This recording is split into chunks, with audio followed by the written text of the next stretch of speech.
It's the most commonly asked question that I get both on site, and it's been in the comments more than a handful of times.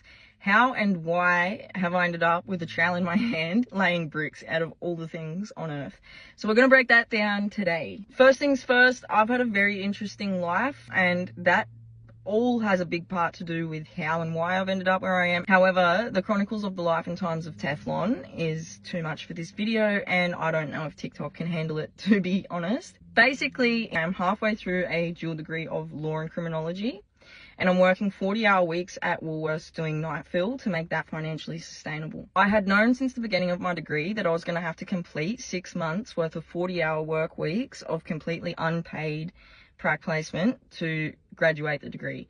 I had no idea from the get-go how I was going to make that happen, but it seemed like the best thing to do at the time was to just start studying and cross that bridge as I got to it. So I'm confronted now with how is this prac placement going to become a reality? So I sat down and had to think what my life actually is going to look like.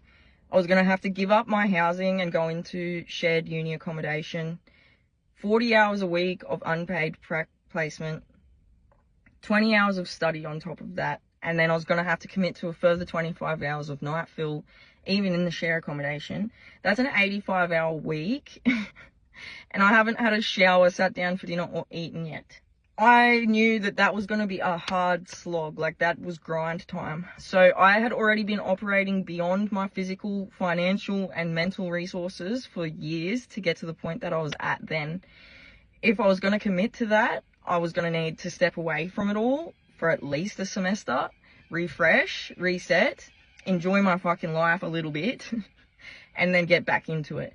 So what I did was I packed everything in Queensland up and came down to Wollongong. Pretty much straight away after coming to Wollongong, I started landscaping just for something to do while I was down here. And that was pretty instantly that I started to see I could earn twice as much as I did at Woolworths, almost as a baseline, as a labourer with no entry level. There was also an instant pathway to continue to earn more and more and more, without even needing qualifications. I also, for the first time in my adult life, was happy to get out of bed and go to work to do the thing that I need to do to earn money to have a quality of life. If I could pursue the highest pay rate without qualifications in the construction industry, then I could save 30 grand, and from putting pen to paper, that's how much I needed sitting in a savings account to survive for 6 months without having a job, and then do the prac placement and fully commit myself to it as well. And that's how I'd get through this law degree. The guy that I was landscaping with, he went in a different direction. So I needed to either go back to Queensland now or get another job. And I was determined to stay in New South Wales and to stay in construction. I did not want to step foot in a retail store ever again in my life. So I was applying for any construction labouring jobs I could find.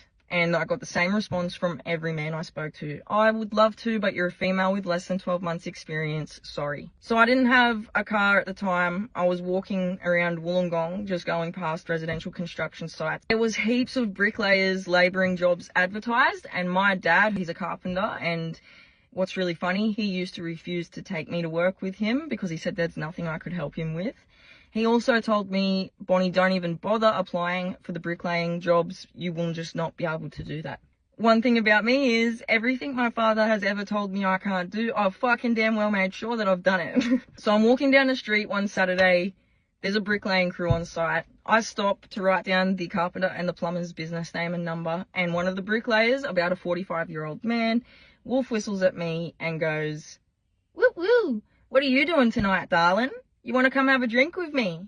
And I've gone, "No, mate, I'm looking for a fucking job. That's what I'm looking at." And put my head down and kept walking. Next thing you know, this guy's out on the street hollering at me to turn around and come back. So I do. I turn around, I come back down the street. He shakes my hand. "Do you want to be a brickies labourer?" I said, "Mate, I'll give anything a crack." He made a phone call. I started at 7 a.m. the next morning. And the rest is history. I start brickies labouring, and the sky is the limit in construction. Opportunities just kept presenting themselves, and I just grabbed the ball and ran with it, or grabbed the brick and trowel and ran with it, if you will. The first 3 months, I honestly thought I was going to die every day. Started to get good at what I was doing. I got a pay rise, and I just fell in love with bricklaying. My mental and physical health was just thriving.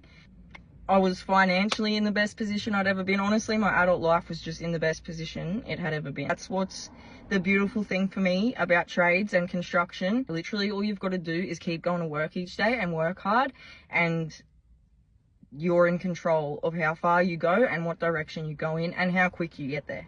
Whereas a university degree is just so heavily based on resources that at the time I had none of, and I had very little control over, because you need resources to get resources, blah, blah, blah. And so I figured that if I could labor my little heart out, the law degree was back in my sights then, I could even get a career qualification and be trade qualified and chase the highest hourly rate and finish my law degree. And I was going to be completely in control of how that happened, simply by going to work every day and working as hard as I could. That's what I fell in love with.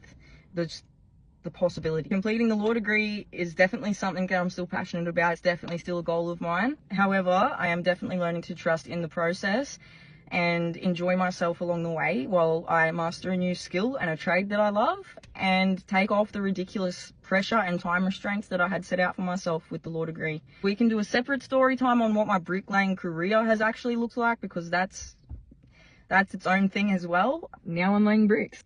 That's the whack. Thank you for watching.